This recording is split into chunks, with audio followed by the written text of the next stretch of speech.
Good evening. This is my review of Ormonde Jayne's Ormonde Man. I have reviewed a few other of their fragrances, and I have done the companion, well, it's not really a companion, but it's the female version of this. They have Ormonde Woman and Ormonde Man. This time it's the man's one. The woman's one, actually, I'll link the review up here.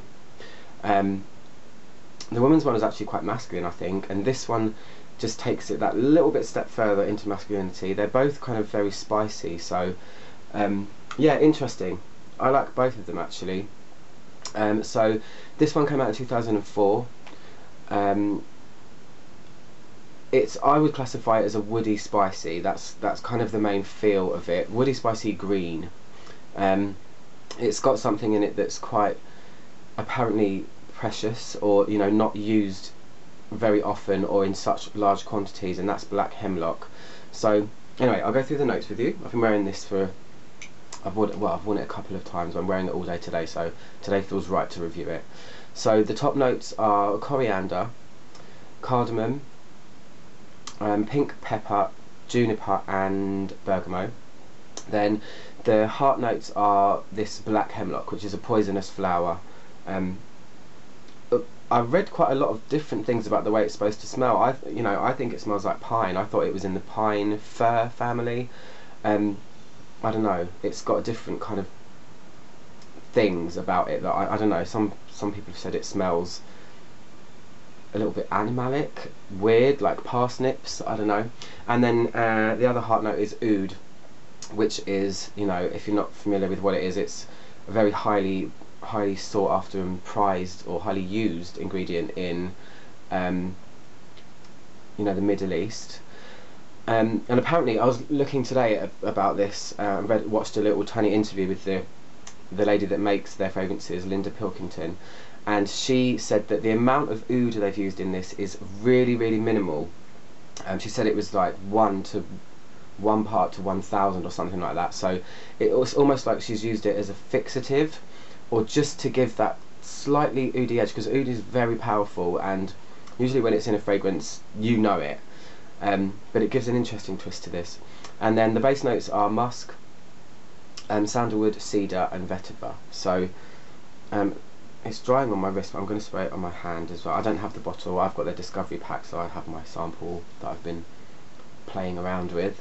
So yeah, this one, if you don't like your fragrances spicy, then you're probably not going to like this. This, when I smell it, it's really, really dominated by the pepper. That's what I immediately smell.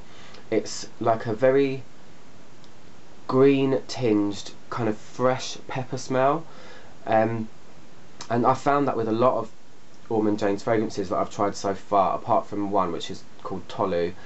A lot of them have this very natural freshness about them, even if there's really heavy notes listed, like this one, like vetiver and oud, and coriander I find quite heavy and unpleasant as well. But they do, no matter what's listed, they tend to have this real, I guess, refined elegance about them, and this is like a very nice refined peppery fragrance for men. It's very similar to the woman's one. They're not far apart at all, because the other one also had coriander in it. It had this black hemlock as well. It was very spicy and kind of dry smelling. But yeah, this one, I don't really smell any citrusy notes at all. Bergamot I don't get from this at all. It's more about this pepper,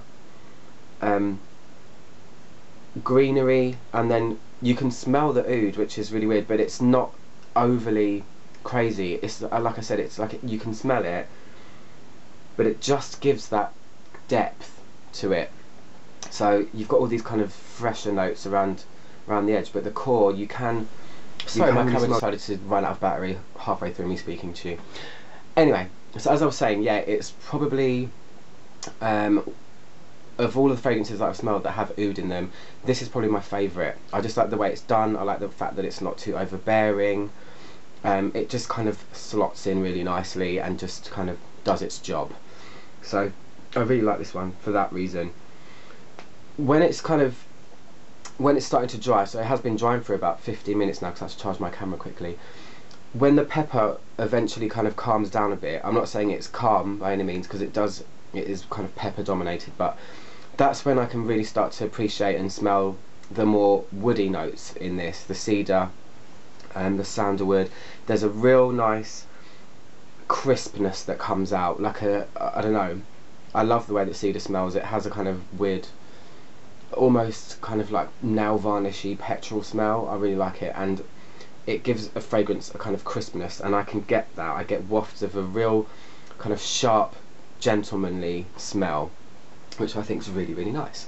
So yeah, I don't have really too much more to say about it. They do, Ormonde Jayne fragrances, they have this kind of theme running through them, like I said, of this kind of refined freshness and a bit spring-like smelling. And even though this, as I said, is peppery, it stays crisp, and it stays, I don't know, kind of airy, if that makes sense. So this one I reckon you could probably wear during the day, even though it's got heavy spicy notes in it, but it's lighter than what it sounds. So yeah, it's not one that I think I'd buy, because it's not really my style. I'm not really into kind of spicy, not really spicy masculine fragrances anyway. But I definitely appreciate it for what it is, and I like the fact that it's got this black hemlock and oud in the heart, which kind of is what everything is surrounded by, which is really nice. So yeah, I like it. So yeah, that's my review of Ormonde Man. I'll be back soon with another Ormonde Jayne review, but I've got so many other things to do review wise as well, so I don't know what's going to come next. I don't know, but anyway, I'll speak to you guys soon. Thanks for watching. Bye bye.